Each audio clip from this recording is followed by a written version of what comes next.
Belle bonsoir tout le monde, bienvenue dans votre émission Tchoupoutette. C'est le rendez-vous hebdomadaire, le rendez-vous où on parle de déconstruction, on cherche de nouvelles alternatives, on rentre en profondeur par rapport aux thématiques. Eh bien c'est Tchoupoutette. Qui dit Tchoupoutette dit une équipe. Saïd Elrich. On est là, tranquillement. Tranquillement? Oui. Toujours en préparation, toujours en réflexion. Toujours on tient la position et je tiens à signaler que le t-shirt que je porte est créé par D Création. Donc c'est un petit big up. Normal. Femme au pays, femme au combat. Yes. Donc voilà. Grégory, s'il te plaît, le petit générique pour annoncer l'émission, s'il te plaît. Belle bonsoir tout le monde. Je peux être fait pour nous réaliser que ça qui j'ai fait, mais ça pas fait pour ces choix nous qui mettent. Est-ce ça nous ni en tête, ta nous, ou ça qui ta nous, pour qu'on pèse tête? Pas soude. Pas soude. Dédicace à Olivier, au Jassav, dédicace également à Naoui, l'équipe, le noyau de l'émission Tchoupoutette. Donc pour ce soir, nous allons parler, Ulrich. Alors dis-nous tout. La thématique de ce soir, pourquoi on va parler de cette thématique, mais cette thématique-là, pourquoi on l'a aussi, je dirais, préparée, on l'a annoncé. Oui, donc pour rappeler aux téléspectateurs, la semaine dernière, on a parlé de la fin d'un cycle du modèle agricole. Donc la semaine dernière, on l'a abordé avec Jonathan Lery. Et ce qui fait que cette semaine, du coup, on va parler, justement, après la fin d'un cycle, il faut préparer un nouveau cycle. Voilà, un nouveau cycle ou un nouveau modèle. Donc déjà, en fait, je vais revenir sur les choses clés qu'on a dit la semaine dernière, en recitant encore une fois le rapport du CIRAD, parce que je pense que l'adage qui dit que la pédagogie, c'est de la répétition, c'est important, il faut bien le répéter. Donc je répète les mots du rapport du CIRAD. Le modèle économique de plantation caractérisé par l'export de produits tropicaux vers la métropole via des bateaux qui reviennent avec des produits d'importation. Et entre 60 à 70% des produits que l'on consomme sont importés. D'accord ? Donc, alimentairement parlant, et évidemment, il y a des fruits et légumes qui sont majoritaires dans ces aliments-là. Donc, la fin de cycle. La fin de cycle où on pratique la monoculture. Donc, notamment de la canne et de la banane, qui sont les cultures qui sont prépondérantes, et pourtant qu'on sait justement qu'ils sont problématiques d'un point de vue sanitaire, d'un point de vue économique, et d'un point de vue d'une hégémonie, en fait, d'un certain groupe, en tout cas, qui domine en fait l'économie martiniquaise de par en fait leur économie qui est basée sur un modèle de plantation où c'est la monoculture de la canne et de la banane qui sont produites. On peut aussi parler de la monoculture de l'ananas, du melon, bref. Le modèle sur la monoculture est problématique. Ils appuient sur la productivité, c'est-à-dire que le principe dedans, c'est de faire des profits, c'est-à-dire de profiter de ce que la nature peut nous donner, et en plus la nature est assez généreuse en Martinique. Donc en fonction de ça, non pas de vivre avec la nature, mais vivre pour que la nature subvienne aux besoins de l'homme et lui permette en fait de créer du capital. C'est ce qui va justement donner le capitalisme et ensuite le néolibéralisme par la suite. Donc c'est le fait d'avoir un paradigme qui est basé sur la production, la productivité et la création de richesses et de richesses des capitaux, pas de richesse culturelle, symbolique, etc. La richesse de par les capitaux. Donc d'avoir justement une assise financière. Donc ce modèle-là est calqué sur la prédation de la nature, il est calqué sur la prédation du vivant. Et du coup, on sait que justement aujourd'hui, de par différents rapports qui sont faits, de par l'apparition de l'agroécologie, de la permaculture, tous ces éléments-là nous font comprendre en fait qu'on arrive à la fin de ce modèle de productivité parce qu'il y a des répercussions sanitaires. L'exemple du chlordécone est le plus emblématique en tout cas à la Martinique. Donc, des problèmes sanitaires, des problèmes au niveau des terres, des problèmes au niveau du foncier. Bref, on hérite justement d'une situation d'ailleurs coloniale finalement. D'ailleurs, je rappelle, économie de plantation, ça veut bien dire que ça fait partie justement des réminiscences qui viennent justement des conséquences de l'esclavage, de la colonisation. Donc, si on arrive du coup à la fin de ce cycle-là, il faut proposer du coup des solutions alternatives et c'est pourquoi on va arriver à la thématique de ce soir. On n'oublie pas justement que la semaine dernière, on a précisé que les agriculteurs justement étaient dans une volonté de changer leur façon en fait de produire et donc du coup leur culture pour passer vers des modèles plus agroécologiques, mais que du coup la législation avait du mal à suivre et notamment que des directives venaient le plus souvent de l'Europe. Avec notamment, on a parlé de la prorogation pour 10 ans, non, 5 ans en tout cas, de l'utilisation du glyphosate. Et on a parlé justement des conséquences sur l'agriculture qui se fera ici et sur le fait que, en fait, on va certainement continuer à épandre un produit qui est problématique, en fait, Nocif. Qui peut être nocif en tout cas, et il y a des études qui prouvent en tout cas que, il n'y a pas un consensus scientifique, mais il y a des études en tout cas qui abondent dans le sens que le glyphosate certainement est cancérigène et un perturbateur endocrinien. Donc on a évoqué cela et on a évoqué du coup le fait qu'il fallait qu'on puisse développer des solutions qui sont liées sur le fait de faire de la recherche, de faire de la formation, de s'appuyer sur nos savoirs ancestraux, de les remettre au goût du jour pour pouvoir créer un nouveau modèle, un nouveau paradigme au niveau de l'agriculture qui sera plus en respect du vivant, en respect de la nature et en respect du coup de la Martinique. Donc voilà, grosso modo, le bilan de ce qu'on a fait la semaine dernière. Donc on va cette semaine justement parler d'un aspect dans ce nouveau modèle-là qui pourrait permettre justement de solutionner en fait les problématiques qu'on a soulevées sur le modèle agricole existant. Et pour cet aspect qu'on va annoncer, avant de présenter l'invité, nous allons parler du compostage. C'est une alternative, ce n'est pas la seule, mais c'est une alternative parmi d'autres. Et pour cela, ce soir, nous avons un invité. Bonsoir mon invité, si tu peux te présenter. Alors, bel bonjour, moi là, je m'appelle Olo Guinel. Donc, je vous remercie, Jonathan et Ulrich, pour l'invitation, et Zouk TV également. Effectivement, donc, je suis technicien de la prévention et traitement des pollutions. Donc, tout ce qui est relatif à la dépollution des sols, à la gestion de l'air, à la gestion de la qualité de l'eau. Tout ce qui est relatif aussi aux filières de gestion des déchets. Donc les différents procédés que l'on peut mettre en place à ce niveau pour gérer nos déchets. Voilà, donc du coup, ça fait près de 14 ans maintenant que j'œuvre dans le milieu de l'information pour donc former des agents sur la qualité de l'eau, des agents de traitement des déchets, des agents de déchetterie récemment, en partenariat avec des structures. Donc j'ai mon entreprise et donc je propose à ces organismes de formation des modules de formation et pour aller dans ce sens. C'est le premier volet de mon activité. Et puis il y a également tout ce qui relève du conseil, du diagnostic et de l'expertise justement sur les problématiques de compostage, parce que comme on va en parler tout à l'heure, pour pouvoir donc caractériser leur flux afin que les collectivités, une structure, un établissement qui produit des biodéchets, on va en parler tout à l'heure. Donc, je les accompagne pour dimensionner, alors d'abord caractériser leur flux, c'est-à-dire quantifier, savoir exactement quelle quantité, quels sont les différents types de biodéchets que l'on a, pour après dimensionner une plateforme de compostage. Voilà, donc c'est le cœur de mon activité depuis un certain nombre d'années maintenant. On va parler de compostage, mais il faudrait savoir qu'est-ce que le compostage, parce qu'il y en a peut-être certains qui ne connaissent pas. Qu'est-ce que le compostage? Alors, avant de parler de qu'est-ce que le compostage, parlons justement de quelque chose qui est emblématique au niveau de l'ancien modèle, le labour de la terre. Est-ce que tu peux nous parler justement du labour de la terre et faire le lien justement avec tes compétences sur le compostage? D'accord. Alors, oui, alors le labour de la terre, effectivement, on entend de plus en plus parler du non-labour, c'est-à-dire laisser la terre, le sol tel qu'il est. Puisqu'il faut bien comprendre que le sol est vivant.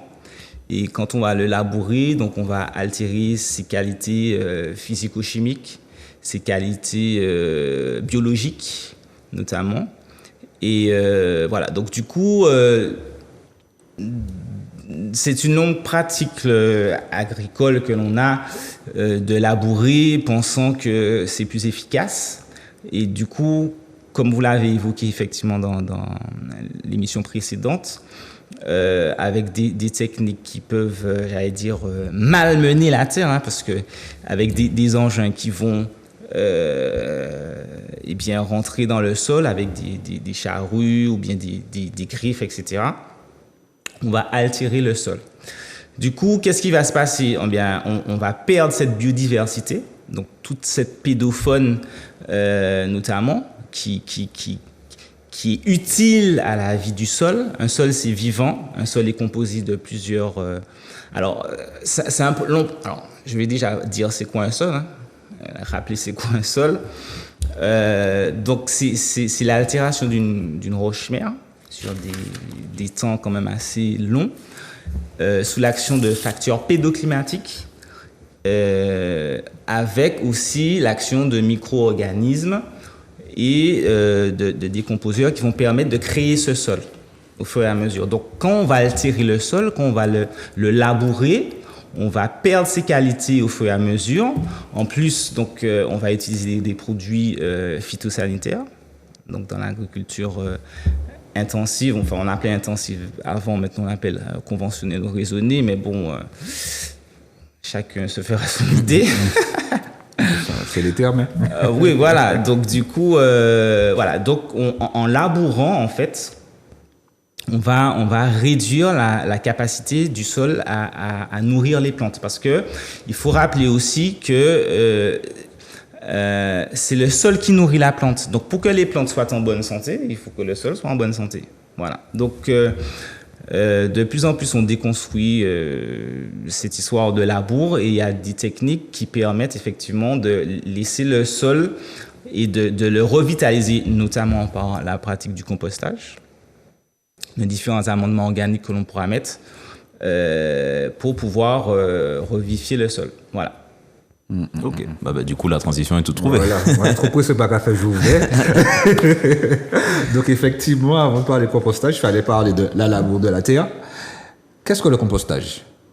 Alors, le compostage, c'est une activité humaine. Hein. Nous avons observé la nature et nous reproduisons ces mécanismes de décomposition de la matière organique. Donc, le compostage, c'est une activité qui produit donc le compost.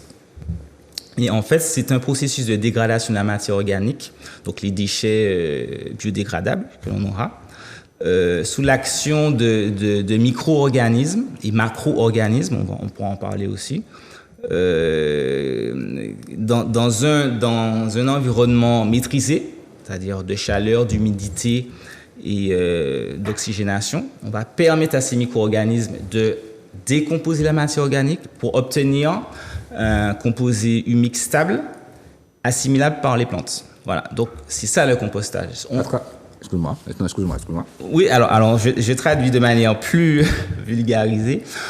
On va s'inspirer d'un processus de dégradation que l'on peut observer notamment en forêt. On a des processus d'humification. On a cette couche d'humus qu'on peut observer au pied des arbres en forêt qui est hautement fertile. Et voilà, c'est ça l'idée du compostage. C'est reproduire un mécanisme naturel dans un processus piloté, donc avec des paramètres sur lesquels on va agir, humidité, température, oxygénation, etc., pour obtenir le compost qui va nous servir d'amendement organique, c'est-à-dire d'éléments pouvant refertiliser le sol, le revitaliser, le structurer. On va beaucoup parler de cet aspect des choses dans le compostage, de structuration du sol. À travers une captation alors, à travers une captation de ces produits biodégradables.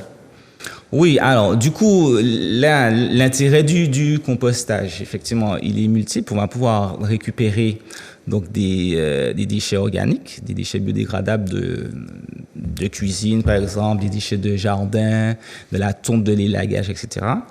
Et par des techniques diverses, hein, on va en parler. Il y a différentes façons de mener à bien un processus de compostage. On va comme ça. En fait, ça nous a fait. Les décomposeurs, on les invite quoi? On les invite dans un processus de décomposition. Donc tout ce qui va être bêta-mille-pattes, huile, c'est-à-dire ce qu'on appelle bêta-azouré chez nous, les vers de terre, les coulamboles, les cloportes, enfin bref, il y en a un certain nombre. Toute une chaîne alimentaire, les fameux décomposeurs du sol. Et c'est eux que l'on invite en leur offrant le couvert. Un appart. C'est comme une sorte d'appart. Ouais, on peut dire ça comme ça. Oui, voilà. Oui, on peut dire ça comme ça. Et du coup, et on obtient le compost. Ok, donc est-ce que tu peux nous parler des enjeux du compost? Alors, les enjeux sont multiples, hein, puisque au regard, effectivement, si on s'inscrit dans la continuité de l'émission précédente, Ils sont multiples, puisque on a une problématique de sol, j'ai envie de dire de sol des fois qui sont presque morts, tellement ils sont tassés, tellement ils ont été imprégnés de produits chimiques, de produits phytosanitaires. Et du coup, l'intérêt du compost, effectivement, puisqu'il est vivant, ce compost, il va emmener toute cette pédofaune, tous ces décomposeurs.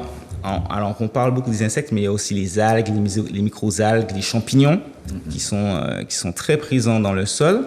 Et donc, du coup, on va pouvoir, d'une part, revitaliser le sol, le refertiliser en amenant tous ces éléments-là. Il y a aussi l'intérêt de l'utiliser en mulch, c'est-à-dire en surface. Donc, il va maintenir une certaine fraîcheur dans le sol. On va limiter fortement l'utilisation de l'eau, donc pour irriguer, puisqu'on va maintenir un couvert sur le sol. Et donc, du coup, cela est très intéressant dans le domaine agricole. Le compost, il est structurant. J'ai évoqué ça tout à l'heure. Il va permettre en incorporant des débris, il y a beaucoup de débris, de petits débris organiques, des copeaux de bois, de brindilles, etc., des feuilles, etc., que l'on va incorporer dans le sol grâce au compost et qui vont créer des poches d'air où il va y avoir beaucoup d'échanges air, gaz, beaucoup de la possibilité aussi de l'infiltration de l'eau. Donc, le compost va permettre vraiment de refertiliser le sol. Il y a cet aspect donc agronomique aussi, de l'intérêt du compost par rapport à tout ce qui va être éléments nutritifs pour le sol. Je vais parler des fameux NPK que l'on connaît bien, c'est-à-dire les intrants, donc c'est-à-dire tout ce qui va être azote, phosphore, potasse, qu'on connaît bien sous forme de granules bleus, là justement, les engrais chimiques, NPK, mais qui peuvent être amenés justement pour les besoins de croissance de la plante par le compost. Et puis il y a aussi tout ce qui est calcium, amendement calcique. Le compost est très intéressant pour ça, puisque sur des problématiques de sol acide, le compost permet de tamponner le pH. Okay? Alors, c'est-à-dire d'avoir un pH plus basique, ce qui peut être intéressant pour certaines cultures. Donc il y a vraiment des intérêts divers et multiples. Il y a aussi le fait que on va valoriser nos déchets, tout ce qui va être déchets de cuisine et de table, puisqu'il faut savoir quand même que pratiquement un tiers de notre poubelle est compostable, si je peux le dire comme ça, en tout cas à des produits fermentescibles que l'on peut récupérer et valoriser in situ, c'est-à-dire directement sur site, à la maison, dans son jardin, etc. Donc, c'est vraiment, le compost est vraiment un produit qui est une des solutions en termes d'alternatives pour un modèle différent, d'autant plus qu'il est accessible à tout le monde, c'est-à-dire c'est quand même assez simple de réaliser du compost avec les bons gestes. Il y a des animations que l'on peut faire, des formations que l'on peut faire dans ce sens-là et qui permettraient d'œuvrer dans ce sens-là. D'accord, ok. Est-ce que, je ne sais pas si c'est une bonne ou mauvaise question, est-ce que par rapport à la terre, est-ce que ça maintient une certaine température, le compostage, une fraîcheur par rapport à la terre? Oui, tout à fait. Oui, puisque alors il y a différentes façons de l'utiliser, ce compost. On peut l'enfouir, mais effectivement on peut l'utiliser en surface du sol, c'est-à-dire en mulch, ce qu'on appelle en mulch, et qui va constituer comme un paillage en fait, et donc qui va maintenir la fraîcheur du sol. Donc limiter les phénomènes d'évaporation de l'eau dans le sol et donc limiter l'irrigation par la suite. Okay. Et du coup, il y a tous ces phénomènes-là qui sont intéressants. En plus de l'humidité que l'on va préserver, on va amener toute cette chaîne alimentaire, tout ce réseau trophique. Un réseau trophique, c'est une chaîne alimentaire avec des différentes décomposeurs. Donc, depuis le lombric, c'est-à-dire depuis le ver de terre, les fourmis, tous les arthropodes, les acariens, les blattes, les ravets, tout ça. Tous ces décomposeurs-là ont un rôle spécifique. Certains vont consommer des débris végétaux, d'autres seront plutôt carnassiers. Et en amenant le compost, on va un sol mort. Quand je dis un sol mort, c'est-à-dire un sol où vous allez pas retrouver de vers de terre. Il faut savoir qu'une savane, une prairie ou bien un sous-sol de forêt, vous pouvez avoir à l'hectare jusqu'à 2,5 tonnes de vers de terre. C'est-à-dire qu'il y a plus, un sol sain est un sol où il y a beaucoup plus d'êtres vivants, végétaux et animaux sous le sol que sur le sol. Donc le compost est vraiment intéressant à ce niveau-là. Et voilà. Ok, est-ce que tu peux du tout nous détailler le processus depuis la production du déchet organique jusqu'à la création finalement de la matière organique qu'on va répandre sur les plantes? D'accord. Alors du coup, comme je disais, c'est un processus de décomposition de la matière organique. Donc tout ce qu'on entend par en matière organique, c'est tout ce qui va être déchets biodégradables. Et donc on va piloter ce processus où il y a 3 étapes bien marquées. La première étant la fermentation. On va observer une acidification du milieu, une montée en température. C'est essentiellement les bactéries qui vont être à l'œuvre à ce moment-là.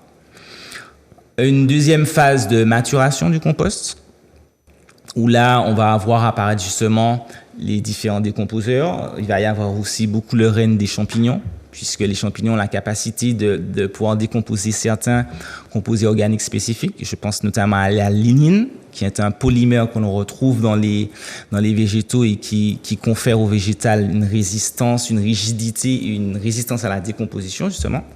Donc, deuxième phase, la maturation. Et pour terminer, l'humification, où on obtient un produit stabilisé, qui ressemble donc à l'humus que l'on observe en forêt, et qui est assimilable par les plantes. Ce qu'il faut comprendre, c'est que ce processus-là, on va dégrader des molécules organiques complexes vers des molécules minérales simplifiées, assimilables par les plantes. C'est ça le but du compostage et de l'humification en arrivant au processus à l'étape de l'humification. Donc, on va, pour ce faire, on va piloter des paramètres, notamment observer la température, puisque les montées en température sont pour nous le signe de l'activité métabolique des micro-organismes qui travaillent pour nous. On va faciliter l'aération, puisque chose que je n'ai pas dite, c'est un processus qui se fait en oxygénation, c'est-à-dire qu'il faut bien souvent les gens, je le rencontre sur le terrain, quand je vois les gens, quand ils viennent auprès de moi, ils me disent « Oui, mais on a mis le tas là, mais on ne comprend pas, ça ne se décompose pas. Il faut le retourner. » Parce que si on ne le retourne pas, l'oxygène ne pénètre plus dans le tas en décomposition et là on fait un autre type de décomposition, ce qu'on appelle anaérobie, c'est-à-dire sans oxygène, qui produit le biogaz, notamment le méthane, qui est un gaz à effet de serre, qui peut être utilisé, mais l'idée n'était pas là. Le méthane. Le méthane. Okay, oui, excusez-moi, le méthane. Oui. Méthane. D'accord, ok.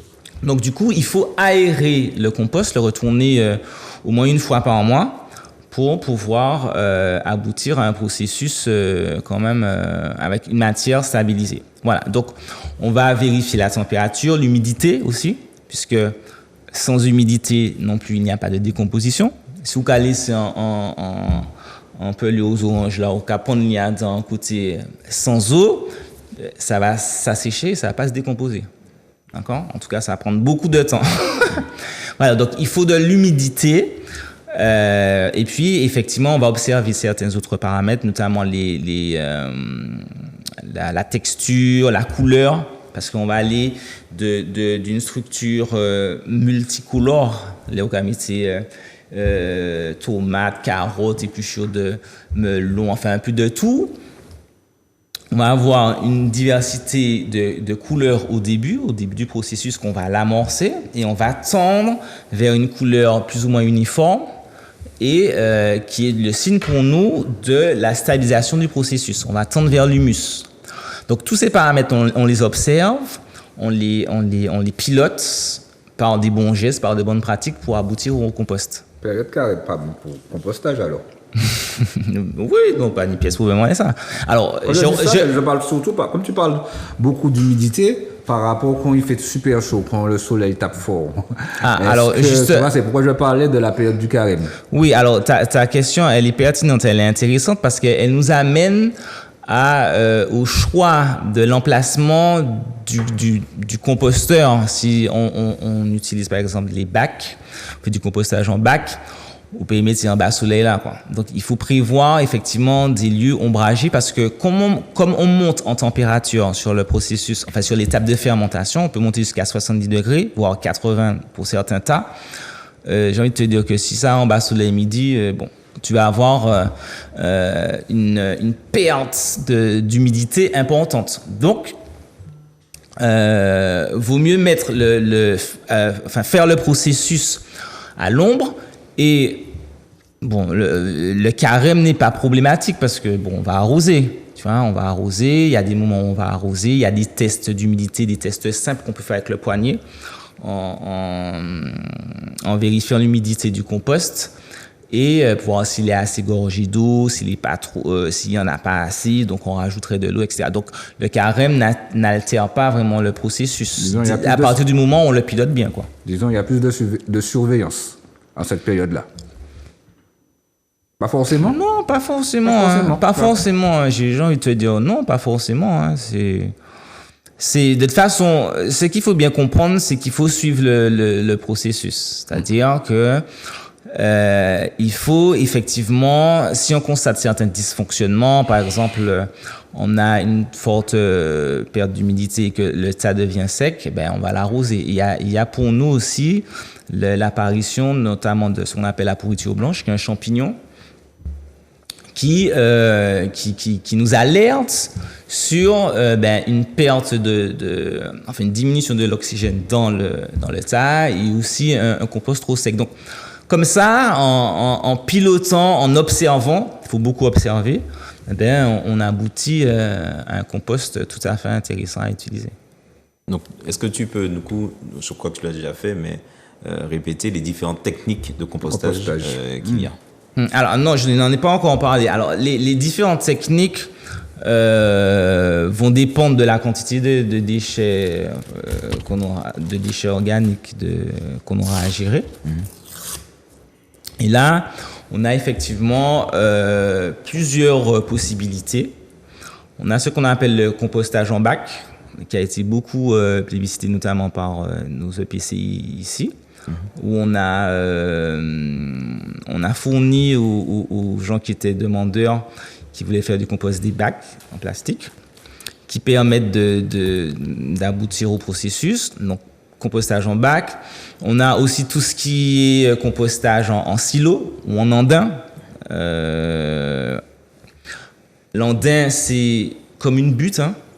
Okay, donc c'est comme un sillon, okay. Qui peut être soit à échelle humaine, par exemple, par expérience, on a fait pas mal au CFIPA du Carbet avec les futurs agriculteurs, des andins sur 3-4 mètres de long, qu'on pouvait donc retourner aisément, mais vous avez des processus à l'échelle industrielle, notamment au François. Il y a, je ne sais pas si je peux dire le nom. On a l'envers de l'Est, quoi. Exactement. Oui, je connais. Il y a une structure qui fait du compostage en andin. Ils font également pas de l'engrais. Ils font de la transformation avec, il me semble aussi. Oui, de toute façon, le terreau. Le terreau, c'est différent du compost. Hein. Le terreau, c'est un support de culture, de germination, qu'on va faire des semis, alors que le compost, c'est plutôt un amendement organique, parce que dans le compost, on va vraiment retrouver... Il faut retenir que le compost, il est vivant. Okay? Voilà, donc du coup, on a cette technique-là. Donc je répète, le compostage en bac, le compostage en andin. On a aussi le compostage en silo, que l'on peut retrouver notamment au CVO du Robert, où on a, en fait, c'est des grands box, okay, dans lesquels on va déplacer la matière organique au fur et à mesure que l'on va avancer dans les processus de dégradation. Voilà, donc il y a quand même plusieurs techniques. Et puis j'ai envie de te dire, le compostage en tas, hein, qu'on les anciens TK fait. C'est-à-dire En tas, c'est-à-dire dans ton jardin, tu as un tas et tu agglomères, tu déposes de la matière organique de manière agencée, pilotée quand même. Hein, L'idée, c'est qu'il faut quand même que ça soit riche. Plus tu vas avoir un compost avec différents types de déchets que tu vas utiliser, plus il va être riche. Donc, en tas, tu peux mettre tes tontes de gazon, les produits d'élagage du jardin, tous tes déchets de cuisine, etc. Et tu fais un tas que tu viens retourner fréquemment. Voilà. Est-ce que tous les déchets biodégradables peuvent être compostés? Alors, ça, là aussi, c'est une question intéressante. Tous les déchets biodégradables se dégradent. Donc, ils peuvent être techniquement compostables. Hein? D'accord? Maintenant, le législateur va inclure certaines restrictions sur certains biodéchets que l'on ne pourra pas composter. Je prends par exemple, alors je vais entrer dans des aspects techniques, ce qu'on appelle les sous-produits animaux, par exemple les produits d'équarrissage, ou bien les abats, etc. L'équarrissage? Oui. Quand on va emmener certains animaux à l'abattoir, Ah, d'accord. on va pouvoir récupérer.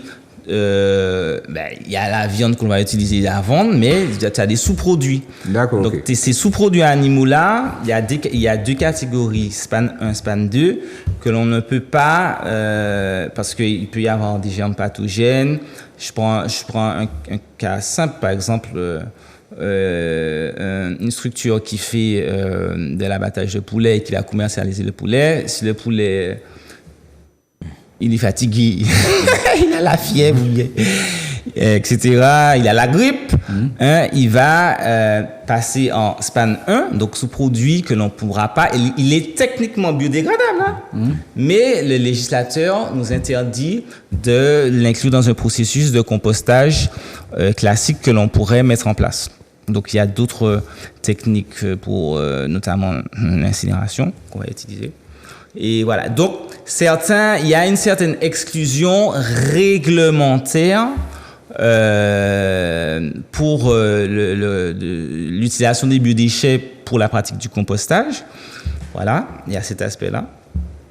Et puis, il y a un autre aspect aussi qui est lié notamment dans les campagnes des EPCI, donc des collectivités qui portent ces projets-là de compostage pour la population, pour le compostage de proximité. En général, on va dire aux gens qu'il vaut mieux éviter de mettre la tête de poisson, les os de jambon, etc. Là, c'est pour se prémunir, c'est pour des conditions sanitaires.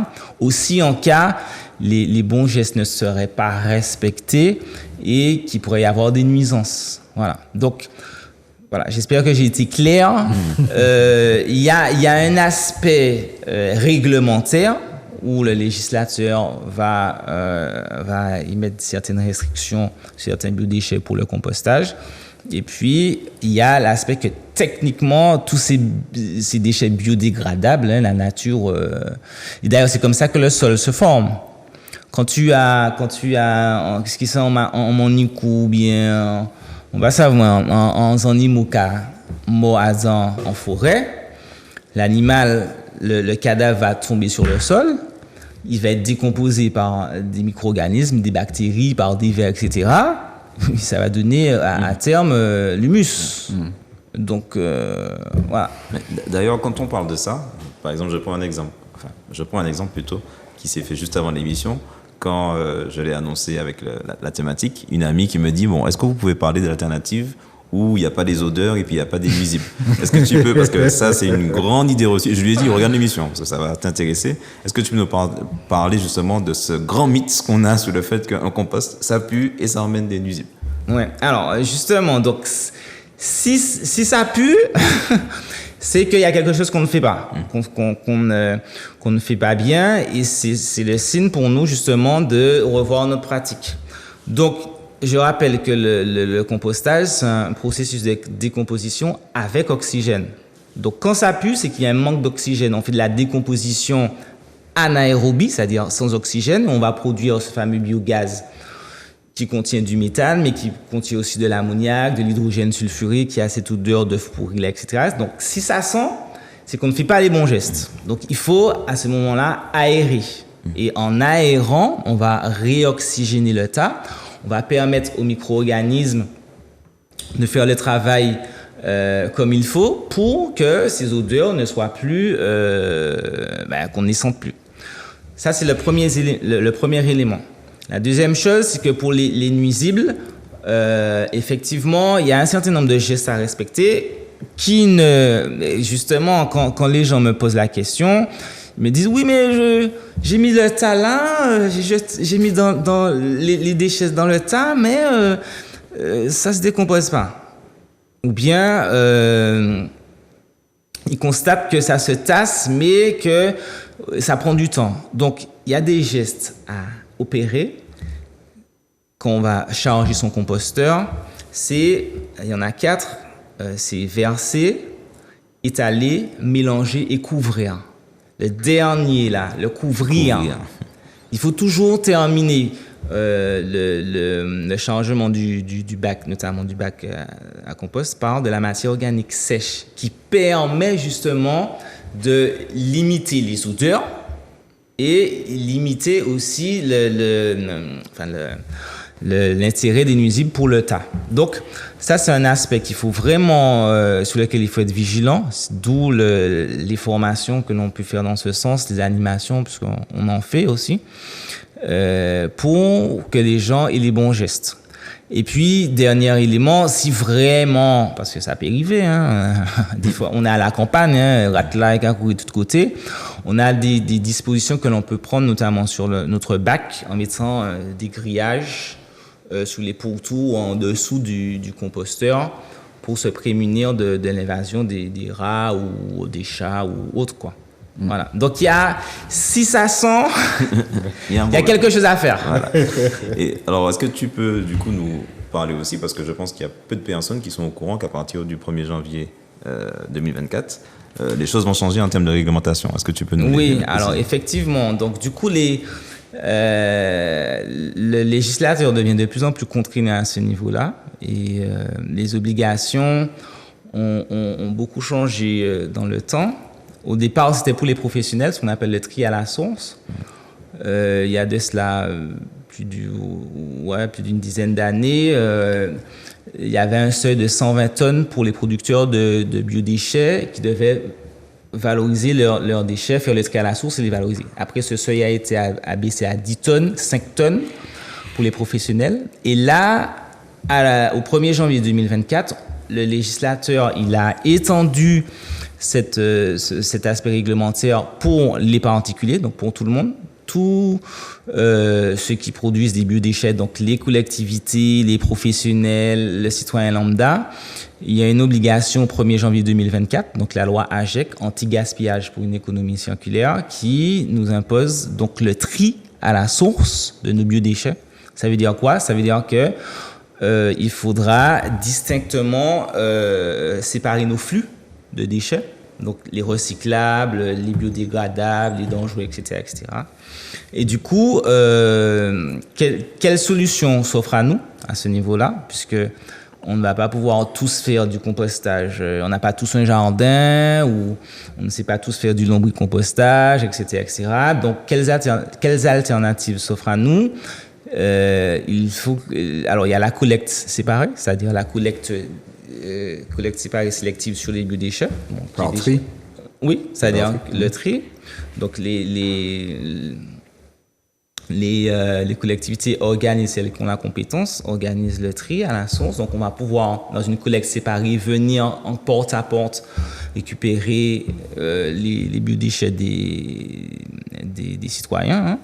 Il y a cette possibilité où il y a ce qu'on appelle la collecte en apport volontaire, où là, c'est le citoyen qui va en déchetterie amener ses déchets verts, voilà. Donc, il y a cette possibilité qui s'offre à nous.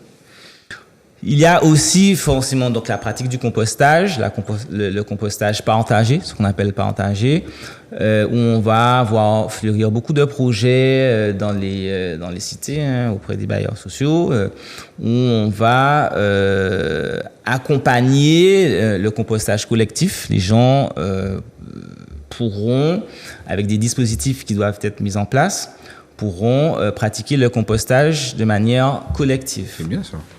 Et puis, il y a le compostage aussi à titre individuel. Le citoyen, celui qui a son jardin, qui a son bac et qui peut faire lui-même son compost. Voilà.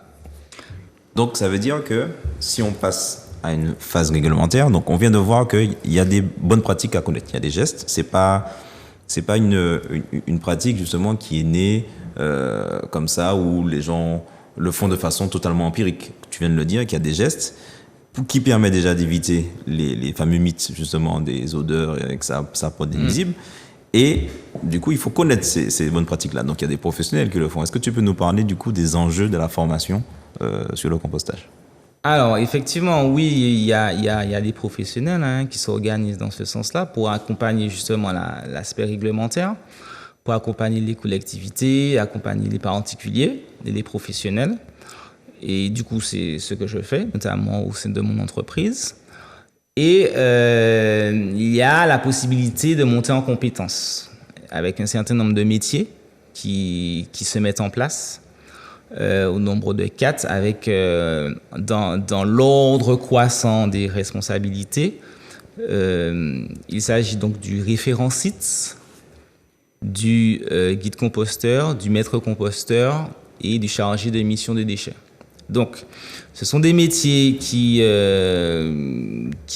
demandent d'être... alors, les trois premiers, donc référent site, guide composteur et notamment maître composteur, où il y a des formations à ce niveau-là. Des formations qui ne sont pas très longues. Ça va de 7 jours pour maître composteur avec quand même un mémoire à dispenser à la fin de la formation, à 1 jour et demi pour le référent site. Alors, ce sont des acteurs dans le domaine du compostage qui travaillent en synergie à différents niveaux de la collectivité et de l'organisation de notre société. Les référents sites gèrent un site. Ça peut être un site en pied d'immeuble, un site en établissement scolaire, un site pour une association de quartier. Donc, le référent site va piloter le processus. Il va accompagner ceux qui participent à la démarche. Il va animer, etc., tout le processus. Le guide composteur peut œuvrer à une échelle plus large. Il va être forcément en relation avec le référent site. Le guide composteur va pouvoir piloter des projets à l'échelle d'un quartier. Il va aussi mobiliser des ressources, des acteurs pour mettre en place des projets sur le compostage. Et le maître composteur, lui, peut œuvrer au niveau d'une collectivité telle que la CACEM, Cap Nord ou l'Espace Sud. Et là, effectivement, dans une stratégie du territoire, être forcément en relation avec le guide composteur et le référent site pour pouvoir développer cette stratégie de compostage sur le territoire. Donc, il y a des métiers qui se développent dans ce sens-là, avec des formations que l'on peut faire pour pouvoir monter en compétences. Et je pense notamment, effectivement, aux collectivités, aux agents territoriaux sur leurs fiches de poste qui pourraient monter en compétences, puisque il y a vraiment tout est à faire, j'ai envie de dire. Tout est à faire. En parlant j'ai envie de revenir par rapport au terre. Parce qu'on parlait qu'effectivement, ça fait, au niveau du compostage, ça fait du bien à la terre. Par rapport au chlordécone, est-ce que c'est intéressant de composter sur des terres chlordéconées? Oula, c'est une question très délicate. Alors, je commencerai mon propos par une étude qui a été faite par le BRGM en 2011 de mémoire sur l'utilisation du compost pour séquestrer le chlordécone dans le sol. On s'est rendu compte que le chlordécone a des affinités avec la matière organique et donc forcément le compost. Et utiliser le compost sur des terres chlordéconées permet de le fixer dans le sol. Dans l'émission précédente, vous avez beaucoup évoqué le glyphosate, qui lui... Normalement, il a été prolongé pour 5 ans. Oui, oui, c'est ça. Non, mais du coup, pourquoi j'en parle? C'est parce que justement, l'utilisation du glyphosate va éroder le sol et va permettre de déstocker le chlordécone. C'est-à-dire qu'il va le rendre mobile. Je vous rappelle que ce sont des produits, ce qu'on appelle des produits organiques persistants, dont l'une des caractéristiques, c'est la mobilité. C'est-à-dire qu'ils vont pouvoir migrer dans l'écosystème et se bioaccumuler dans la chaîne alimentaire. Donc du coup, l'utilisation du compost permettrait, je dis bien permettrait, puisque c'est une étude qui a été menée par le BAGM, permettrait de séquestrer, c'est-à-dire d'emprisonner le chlordécone dans le sol, ce qui nous permettrait par la suite d'utiliser d'autres types de techniques de dépollution du sol. Je parle notamment à soit l'excavation, la résorption thermique, qui sont des possibilités de dépolluer le sol en le chauffant. Bon, ça c'est coûteux, mais c'est possible. On pourrait le faire sur des zones spécifiques où on a un travail à faire. Donc, ça c'est le premier aspect. Donc, le compost, il est intéressant dans ce sens-là où il va, contrairement au glyphosate qui va déstocker le chlordécone, il nous permettrait de le fixer. Ça, c'est la première chose. La deuxième chose, c'est que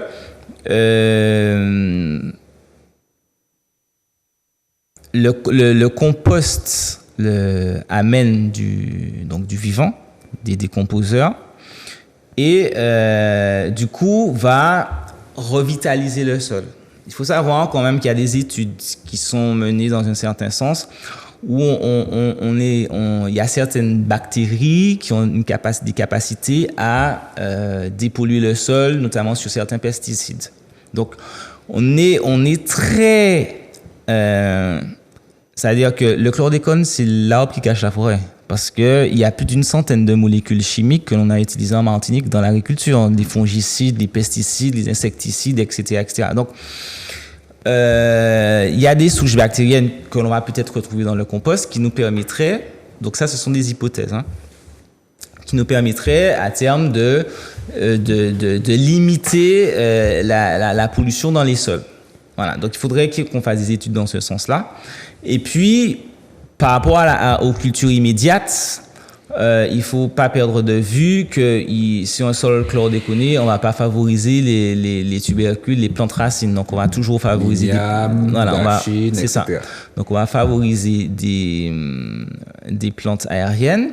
Et justement, l'utilisation du compost permet de créer une couche tampon, puisque l'une des problématiques, c'est que, justement, pour ceux qui aiment labourer, qui vont mettre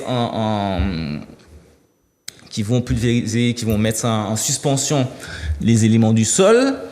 Si on utilise le compost en paillage, justement, il va nourrir le sol et il va créer une couche protectrice pour éviter d'aérer, enfin de mettre en suspension les éléments du sol. Donc, oui, c'est intéressant.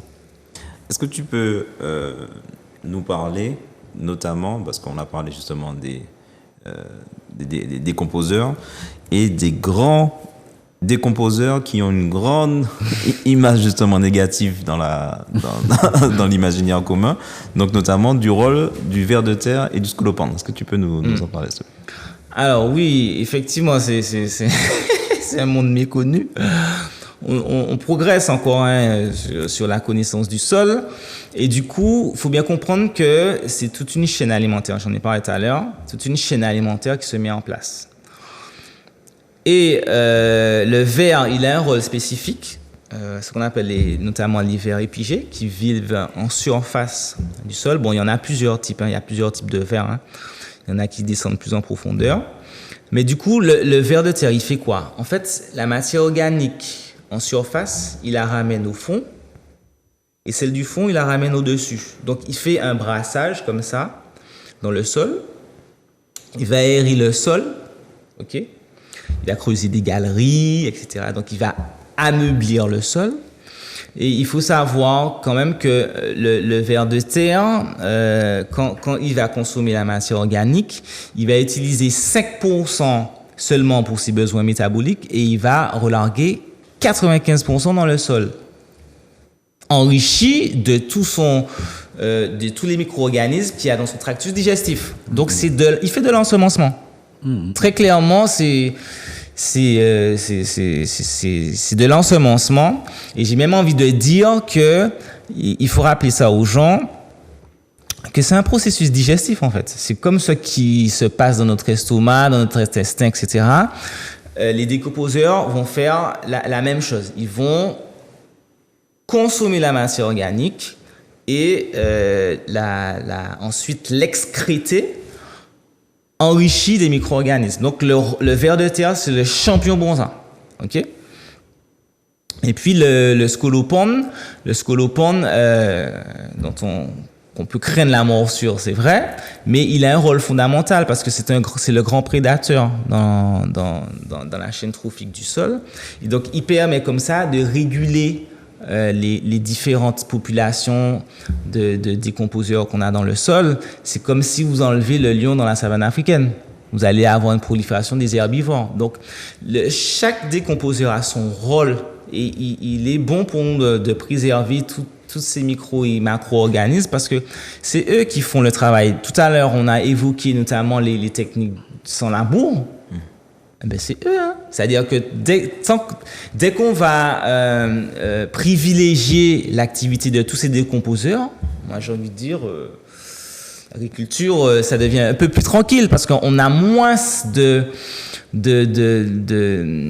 d'énergie à mettre dans justement retourner la terre, amener des intrants chimiques, etc. Ils font tout le travail pour nous. Ça rappelle encore le respect de la nature et le respect également de tous ces insectes qui grouillent, qui arborent nos terres. Parce que directement, nous, on va voir l'escargot, on va vouloir l'écraser, etc. Donc, c'est le respect de rigueur. C'est ça. Donc, comme on arrive sur la fin, est-ce que tu peux du coup nous donner tes mots justement qui pourraient donner une conclusion à tout ce qu'on a dit Alors, moi, j'ai envie de dire un peu dans la continuité de ce que le frère nous a dit, Jonathan, le riz. Et il faut revivifier le sol. Il faut lui ramener la matière organique. À l'heure actuelle, on parle beaucoup de réchauffement climatique, de changement climatique, avec les gaz à effet de serre. L'idée étant de ramener le carbone au sol. Et le compostage nous permet de faire notamment cela. Donc du coup, il faut aller dans ces pratiques-là. Il faut respecter le sol, lui laisser aussi la capacité à être en jachère à certains moments pour qu'il se régénère. Et le compost, pour nous, est un amendement organique intéressant parce qu'il permet de revitaliser le sol et de limiter, voire pas du tout utiliser. On a parlé, tu as évoqué au départ la permaculture, l'agroécologie. On pourrait en faire une émission dessus aussi. Il y a plein de techniques simples d'association de plantes, des associations de cultures à mettre en place. Et puis favoriser aussi de plus en plus une agriculture familiale où la ferme, c'est-à-dire les animaux ont toutes leur place. Le respect de l'humain. Les animaux, les plantes, les décomposeurs, tout s'inscrit dans un tout et rien n'est délié de quoi que ce soit. Voilà.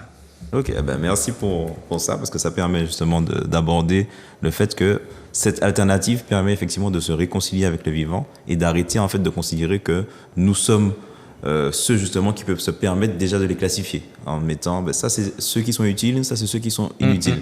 Ça c'est ceux qui sont inutiles dans une façon de vivre et une façon en fait de produire de la richesse. Évidemment que le rat, notamment dans un contexte d'urbanisation, évidemment qu'il pourra vivre effectivement comme un nuisible. Maintenant, s'il est dans un contexte où il va rentrer dans sa chaîne alimentaire justement habituelle et qui fait qu'il n'aura plus cette fonction de nuisible, c'est différent. C'est pour ça qu'on parle de nouveau paradigme et le compostage nous permet effectivement de rentrer dedans, de voir différemment en fait le vivant et d'être dans un respect, dans une harmonie avec. Donc ce que je voulais dire, c'est le compostage, c'est un outil génial parce que déjà il est peu coûteux, il ne demande pas d'investissement onéreux, il est respectueux du vivant, il est respectueux du sol et permet même de le régénérer et peut emmener des potentialités sur justement le chlordécone si on fait le travail pour pouvoir étudier justement ses effets et puis avoir les bonnes pratiques en suivant effectivement les formations. C'est pas juste se lever ou quand on y a acheté en bac et puis quoi foutre bagarre en dedans. Ce sont des techniques, il faut respecter le travail des gens qui travaillent dedans.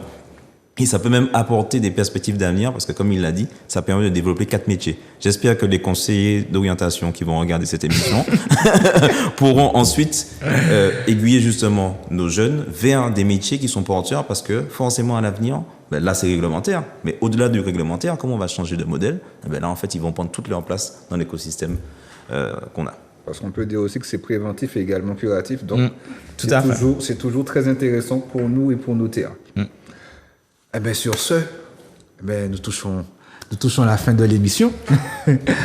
On va parler un petit peu. Rapidement, donc du coup, il ne faut pas oublier que c'est les fêtes de fin d'année et que du coup, du 26 au 1er janvier, il y a une autre façon de fêter les fêtes de fin d'année. Ça s'appelle Kwanzaa. Donc, c'est un jour, une valeur.